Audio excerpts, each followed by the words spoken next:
8h59, vamos conversar ao vivo com o governador do Rio Grande do Sul, Cláudio Humberto. Passo a bola para você fazer a primeira pergunta e abrir a entrevista com o governador Eduardo Leite. Cláudio. Governador, muito bom dia, bem-vindo ao nosso programa. Eu gostaria de saber de pedir ao senhor uma breve apreciação ou avaliação da situação da pandemia no seu estado neste momento, né? E também gostaria que o senhor explicasse melhor, como um dos signatários, daquela carta em que os governadores propõem um pacto de enfrentamento à Covid-19. Se os governadores querem isso, propõem isso, né, ações conjuntas, ações que sejam comuns aos estados, etc., por que não o fazem? E o senhor acha mesmo que a proposta de um pacto que passa pela decisão do governo federal, do presidente da República, com o perfil do presidente que nós temos, de abrir mão de suas funções executivas para compartilhar essas decisões ou essas ações de combate à pandemia com o Poder Legislativo ou submeter-se a uma coordenação do Poder Legislativo, o senhor acha isso factível? Não fica parecendo um pacto proposto para não ser feito? Bom, em lugar, muito bom dia aos amigos da Bandeirantes, é um prazer poder estar aqui com vocês. Bom dia, Cláudio Humberto. Olha, nós aqui no Rio Grande do Sul estamos passando por um momento, né, desde meados de fevereiro, em que o crescimento observado em internações é 5 vezes maior do que aquele que se observou nos outros momentos mais críticos. Lá no início do inverno do ano passado, em novembro também do ano passado, nós tivemos 2 ciclos, 2 ondas de crescimento de ocupação de leitos, e a que a gente observou agora em fevereiro é 5 vezes maior. Para ter uma ideia, nos outros ciclos, nas outras ondas, nós tivemos cerca de 70 leitos a mais ocupados por dia, né, naquele momento em que mais cresciam as demandas por leitos de UTI e de leitos clínicos, eram cerca de 70 leitos a mais por dia, e agora a gente chegou a mais de 300 leitos por dia, cerca de 350 leitos por dia sendo demandados a mais, né, todos os dias aqui no estado. E isso acabou comprometendo a capacidade na nossa estrutura de saúde, por mais que nós tenhamos mais do que dobrado a nossa estrutura de UTIs aqui no estado. Eram 900 leitos de UTI antes da pandemia e são mais de 2.200 leitos hoje, o que significa que em um ano nós abrimos mais leitos do que o SUS abriu em 30 anos aqui no estado. Foi um grande esforço feito na abertura de leitos. Infelizmente, né, essa capacidade de expansão da estrutura hospitalar não é infinita, porque, antes de mais nada, precisa de recursos humanos. Nós compramos respiradores, compramos estrutura de monitores cardíacos, camas, enfim, mas há um limite, especialmente na estrutura de recursos humanos, para fazer uma expansão infinita. A gente ainda está expandindo, aumentando, mas ela vai ficando cada vez mais difícil de ser feita essa expansão e não consegue acompanhar o crescimento da demanda de internações. Nesse momento, nós temos 99% dos leitos SUS ocupados no estado e a rede privada tem 130% de ocupação, o que significa que boa parte dos pacientes é atendida de forma emergencial nas emergências, em salas de recuperação, utilizando toda a estrutura possível para atender esses pacientes. É um momento crítico, sem dúvida nenhuma, e por isso tivemos que impor medidas muito restritivas já há 2 semanas aqui no nosso estado. Sobre o Pacto Nacional, na verdade, exatamente isso. O presidente da República deveria liderar esse processo. Seria importante que ele cumprisse com o seu papel, né, de articulação da União, né? É importante lembrar que a nação, o país, o Brasil como uma federação, é a soma das partes, né? As partes são os entes federados, estados e municípios formam esta união que deveria ser capitaneada pelo presidente da República. Infelizmente não o faz, e não só é um líder omisso, como é um líder na direção contrária, confrontando, enfrentando aquilo que governadores e prefeitos tentam fazer. Então, torna-se complexo, né, que a articulação se dê entre agentes de um mesmo nível hierárquico, vamos dizer assim, entre governadores. Cada um tem a legitimidade, como chefe do seu estado, para tomar as medidas dentro do seu estado, e sem o articulador nacional torna-se complexo a articulação entre os governadores, mas há um esforço, porque existem as diferenças regionais, as diferenças políticas e ideológicas de cada governador, as diferenças econômicas, enfim, uma série de questões, a diferença de momento que cada um enfrenta na pandemia. O que agora favorece um pacto nacional é porque os estados estão enfrentando mais ou menos uma mesma situação ao mesmo tempo em relação ao coronavírus. Havia muita disparidade antes e agora tem uma situação mais parecida em diversos estados. Governador, me permita uma parte aí sobre essa linha de raciocínio do senhor. É o Pedro, bom dia. Os governadores têm dificuldade para decretar medidas mais extremas, um verdadeiro lockdown, não esse pseudo-lockdown que a gente vê em muitas regiões do país. E qual vai ser o efeito prático dessas medidas que em muitos cantos do Brasil só está prejudicando o comércio? Porque as outras atividades, praticamente todas, foram englobadas aí em serviços essenciais. Tem uma dificuldade no Brasil, por questão econômica, por questão de renda, de se decretar um lockdown nos moldes de grandes nações aí que já passaram pelo momento mais grave da pandemia? Olha, Pedro, antes de mais nada é importante definir o que é o lockdown, né? Quando nós comparamos as restrições que são estabelecidas às atividades econômicas aqui no Rio Grande do Sul, por exemplo, ao que é adotado, ou que foi adotado e que é adotado ainda em muitos países, como Inglaterra, Alemanha, na Espanha, na França, em Portugal, nós vemos muita semelhança em relação ao lockdown que é apresentado por eles. O que aqui nos estados nós entendemos que juridicamente os estados não têm competência, é impedir a circulação de pessoas na rua. Então, este impedimento de circulação seria, na nossa ótica, de competência exclusiva da União, porque tem um direito constitucional de liberdade de ir e vir que estaria sendo cerceado e que precisaria ser coordenado pela União, esta limitação à circulação que os estados fazem, como nós fizemos aqui, não é apenas o comércio, são restaurantes, serviços todos que envolvem algum tipo de aglomeração de pessoas, que é da natureza da atividade, gerar atração de público, esses são especialmente os que estão restritos e até vedados no seu funcionamento. Outras atividades, como atividades industriais, onde há controle de acessos, enfim, a gente permite. Além disso, estão limitadas as permanências em áreas públicas. Nós não podemos limitar o direito de ir e vir, então a circulação está permitida, mas a permanência em ambientes públicos está vedada e a polícia atua junto das fiscalizações das prefeituras para coibir qualquer permanência de grupos em locais públicos aqui no Rio Grande do Sul. Então essa questão lockdown, ela envolveria uma limitação de circulação que entendemos deveria estar sendo capitaneada pela União por conta desse direito constitucional de ir e vir. Governador do Rio Grande do Sul, Eduardo Leite, ao vivo conosco aqui na Rádio Bandeirantes, entrevista que também é transmitida agora na capa do portal UOL. Governador, a gente hoje tem acompanhado muito de perto o que acontece no seu estado, assim como em todo o Brasil, e é um momento de muita angústia, não é? Pelo número de mortes, pelo avanço de casos. Ontem, 2.349 óbitos por Covid no Brasil, também aumentando o ritmo de contaminação, 80 mil casos diagnosticados em 24 horas, são números muito, muito preocupantes e os maiores desde o início da pandemia. Ao mesmo tempo, a vacinação também avança.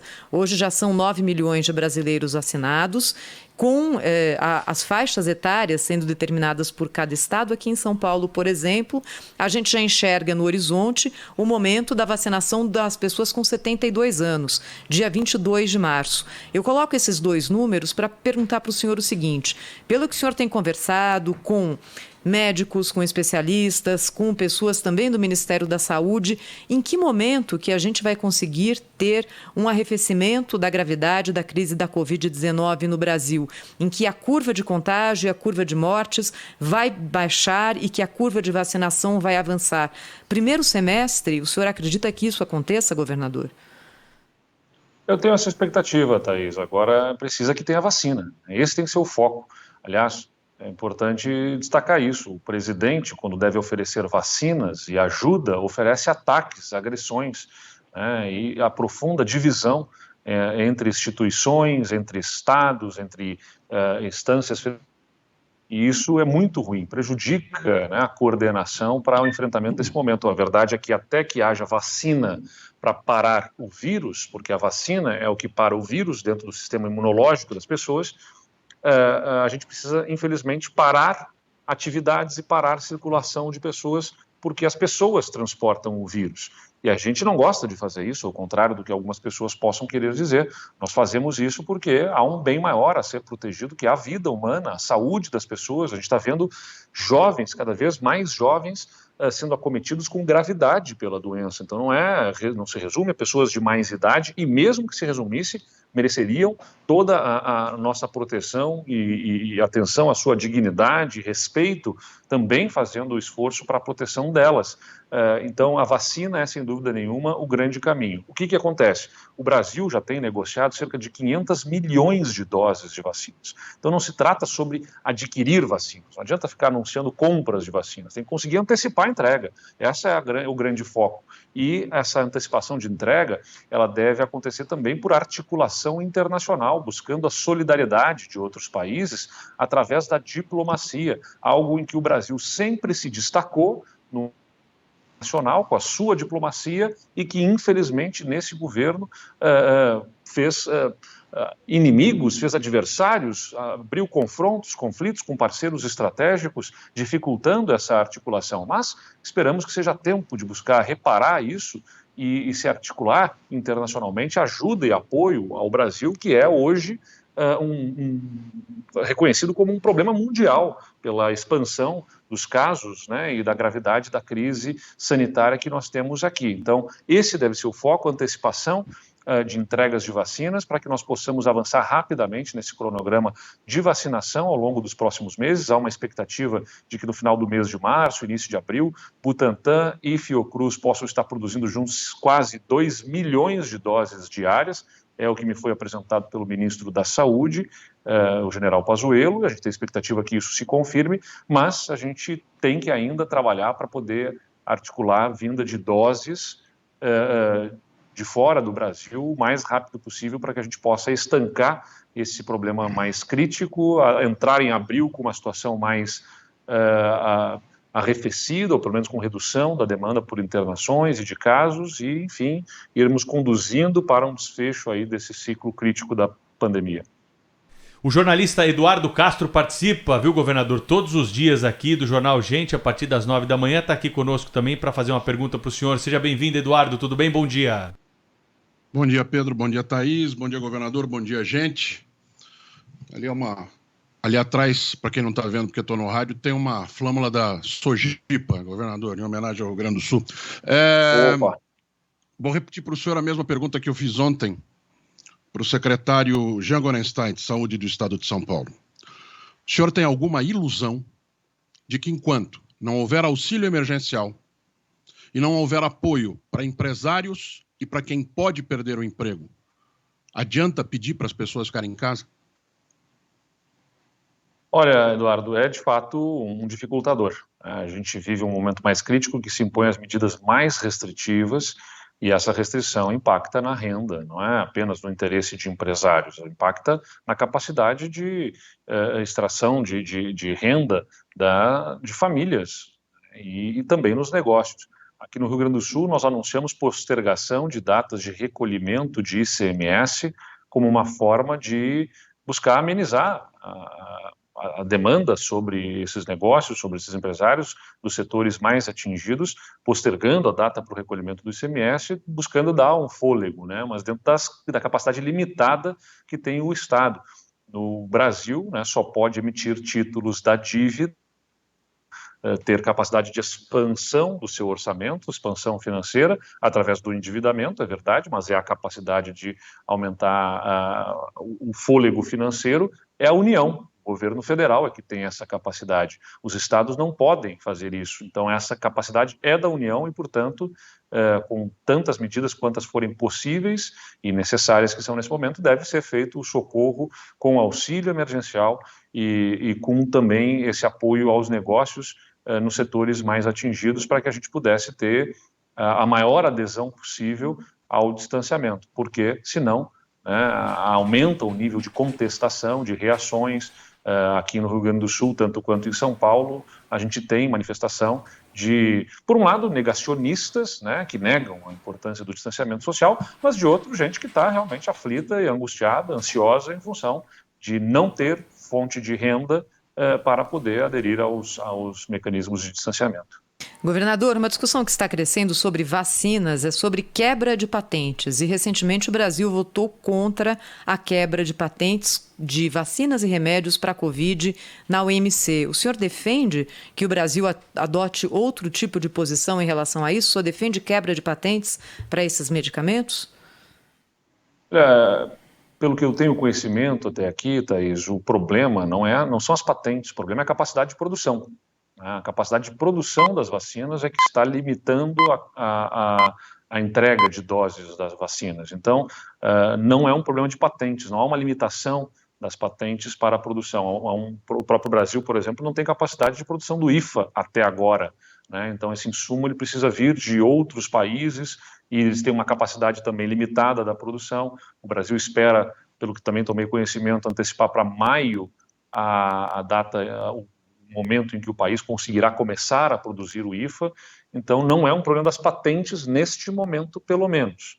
Nesse momento, é a capacidade de produzir vacinas, produzir o IFA, produzir as doses e conseguir promover a entrega dessas vacinas. Algumas empresas, até pelo teu conhecimento, fazem a venda das doses, se não todas elas, a maior parte delas, por um custo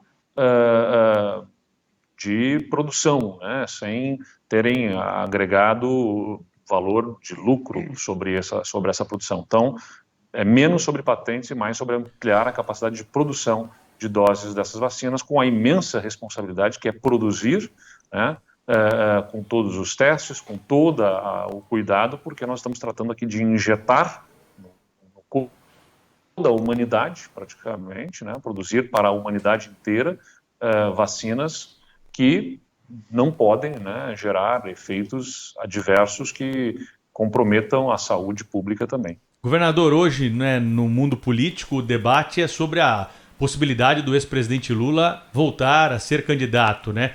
O senhor acredita que a chance de uma reunião de lideranças de centro sob a liderança do ex-presidente Lula para a eleição do ano que vem, o PSDB estaria disposto a formar uma chapa com Lula para derrotar Bolsonaro?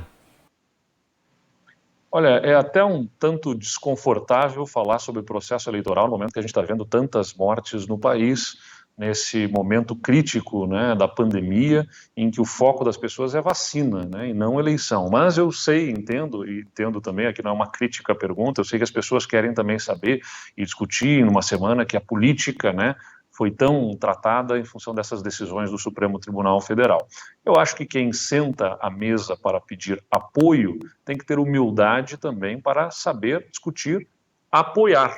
A gente busca apoio de outros partidos, é natural que se espere que o PSDB tenha candidatura a presidente, teve em todas as eleições desde a redemocratização, desde que o país faz presidente, em 1989, para cá tivemos candidatura em todas as eleições, se espera que tenhamos também na próxima eleição, mas isso não significa que obrigatoriamente o partido tenha que ter candidatura. Se vamos buscar apoios ao projeto que entendemos podemos representar, temos que sentar com a humildade também de, por que não, reconhecer que outra candidatura possa eventualmente ter melhor viabilidade eleitoral.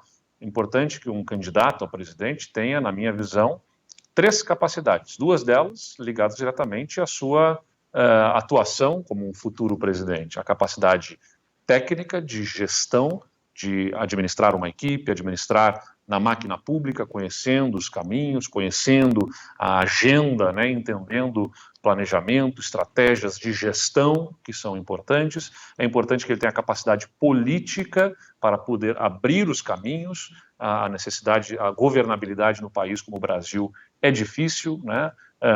Nas instâncias federativas que nós temos na divisão entre os poderes, um desses poderes, o legislativo, dividido em 30 partes, com partidos políticos diversos, é muito complexo e exige uma capacidade política, um talento e habilidade muito apurados para poder dar governabilidade ao Brasil.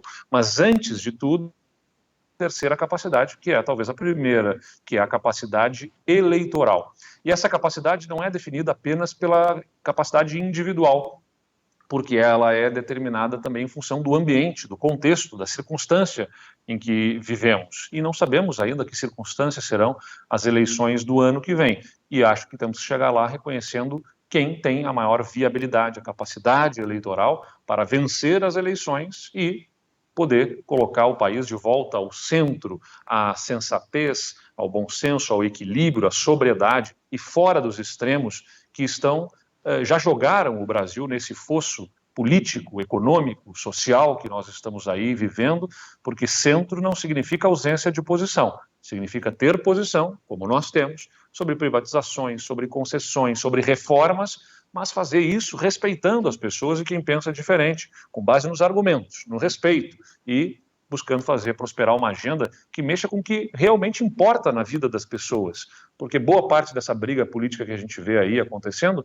não é uma briga para melhorar a vida das pessoas, é uma briga apenas para poder exterminar um campo político adverso e fazer prosperar um campo político próprio, né? E isso não vai melhorar a vida, como não está melhorando a vida dos brasileiros. Eu queria agradecer ao governador do Rio Grande do Sul, Eduardo Leite, que falou conosco ao vivo aqui no Jornal da Bandeirantes, Gente na Rádio Bandeirantes. Obrigada, governador. Até a próxima. Obrigado e até a próxima. Rede Bandeirantes de Rádio.